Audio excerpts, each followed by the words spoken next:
You think missing you is just an emotion, something soft, something in your partner's head. Science found something else. The second you walk out that door, your partner's body starts to change, measurably, and most of the little things they do while you're gone are not romantic gestures at all. They are your partner's nervous system trying to keep itself steady until you come back. Picture the scene.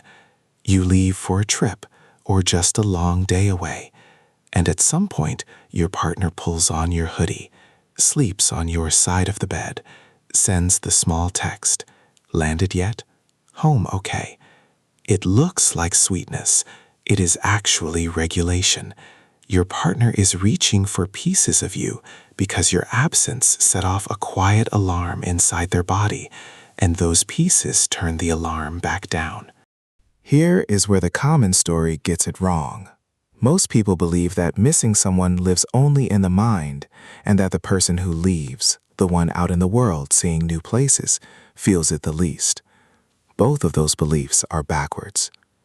Start with the body. Researchers at the University of Utah followed 42 couples for 21 days, timed around a real separation, when one partner traveled for work for about 4 to 7 days. The team collected daily diaries, and this is the important part, samples of saliva to measure cortisol, the body's main stress hormone. This was published in the Journal of Personality and Social Psychology back in 2008. What they found was not vague sadness. It was physiology. During the separation, people's moods dropped, their sleep got worse, physical symptoms went up, and their cortisol patterns shifted. Missing your partner is not only a feeling you have, it is a state your body enters. The alarm is real, and it leaves a chemical fingerprint you can measure in spit. Now the second surprise, and this one changes how you see your own relationship.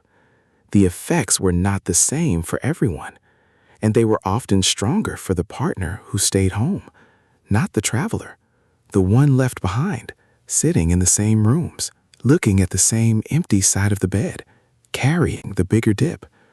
So if you are the one who leaves, and you feel a little guilty that you seem fine while they sound wrecked on the phone, this is why. The person surrounded by reminders, in the space you both share, is the one the science says tends to feel it most. So what is your partner actually doing with all those little rituals? They are self-medicating with you. And there is a study that shows it almost too perfectly. At the University of British Columbia, researchers ran an experiment with 96 couples. The men wore a clean t-shirt for 24 hours, no deodorant, no cologne, just their own scent. Then the shirts were sealed and frozen. Their partners were handed a shirt to smell, sometimes a stranger's, sometimes a clean one, sometimes their own partner's, and then put through a stressful task, a mock job interview and a math test. The women who smelled their own partner's shirt felt calmer and, measured in their saliva, had lower cortisol. The women who smelled a stranger's shirt got more stressed. The cortisol went up. Read that again. A piece of fabric, no voice, no touch, no words. Just the smell of the person they love was enough to move a stress hormone in the right direction. So when your partner sleeps in your shirt while you're away, they are not just being cute. Their body is using your scent as medicine, exactly the way that study predicts. This is why the phone matters too. The check-in text, the good morning message, the photo of nothing in particular. Those are not neediness. In that same Utah research, the separations were hardest on the couples who had the least contact during the time apart. Staying in touch was not clingy. It was the thing that softened the blow. Every small ping is your partner reaching across the distance to top up a bond that the gap is slowly draining. And why does the brain treat a temporary goodbye like an emergency at all? For that, look deeper, past the couple, into how the brain is built. Scientists at Stony Brook University scanned people who were still intensely in love after about 20 years of marriage and published it in the journal Social Cognitive and Affective Neuroscience. Long-term love still lit up the deep reward system of the brain, the same dopamine-rich regions tied to motivation and craving. Your partner is wired to want you the way the brain is wired to want the things it needs. Take that reward away, even for a weekend, and the brain notices the absence and pushes to close the gap. This runs older than any of us. In socially monogamous species, animals that pair up for life, separating a bonded pair raises their stress hormones and lights up brain regions linked to something researchers literally call social pain. And when the pair is reunited, their bodies release oxytocin, the bonding hormone, in a coordinated rush. That work was published in Frontiers in Behavioral Neuroscience. These are animals, not people, so we hold it loosely. But the shape is ancient. For a bonded creature, being apart is not neutral.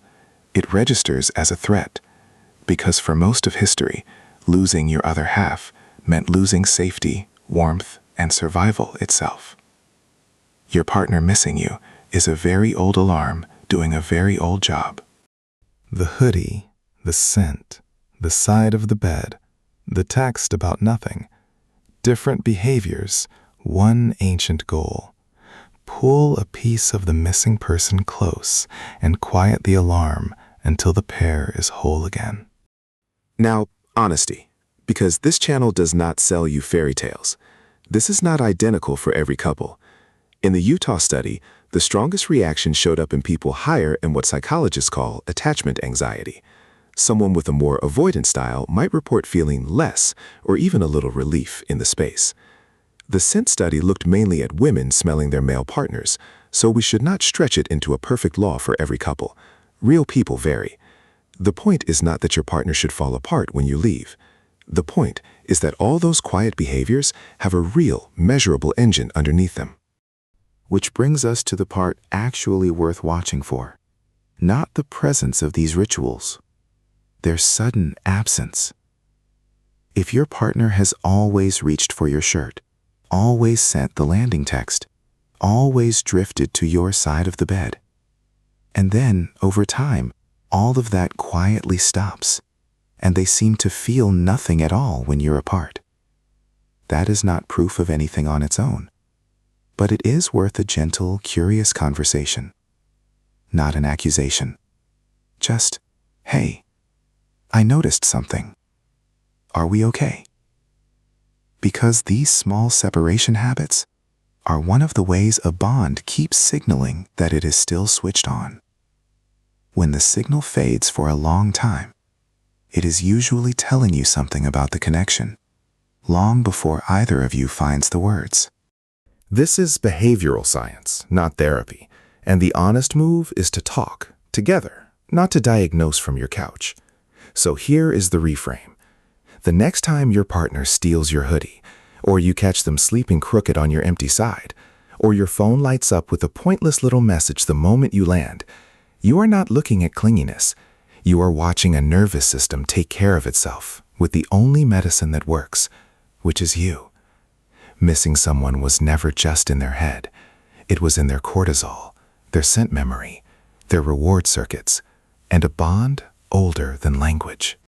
Send this to the person who wears your clothes when you're gone, and watch their face when they realize you know exactly what their body is doing. And tell me in the comments which one is your partner, the shirt stealer, the side of the bed migrator, or the sender of the good morning text about nothing.